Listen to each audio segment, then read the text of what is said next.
Another about this, I love this hadith because it really points to the social conditioning that we have as human beings.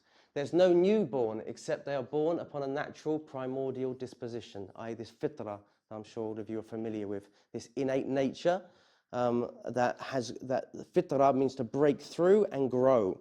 So there's this, and it has two facets to it, fitra. There's the idea of there's this primordial, there's this natural way that if we're left to our own devices, our system draws to that. It knows what truth is.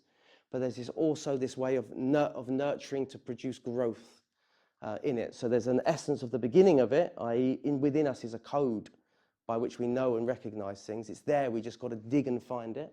And then the other thing is that the idea of the growth from that towards our potential. It says, so the child's born in this state, and then a parent raises them as a Jew, Christian, or Zoroastrian. So what we see here is that social conditioning affects the belief of our beliefs and our experiences. That we will be raised in whichever family system we are, and that will have an impact. And it's about us trying to decipher what's actually aligned with our fitra. When we become adults, we have to almost go retrospectively back and assess what my parents or my experiences have given me. How have they helped? How can I take them to grow towards my potential? And what things do I have to move away from? And that requires a lot of reflection. And that's very scary as well, because the way we've experienced life in our formative years it gives us a foundation.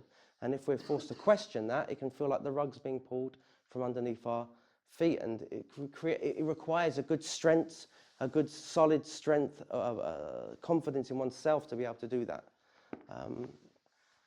And then the Prophet ﷺ does something very beautiful here. In many hadith he does this, and I love how he does it here. He will then take the people's perception and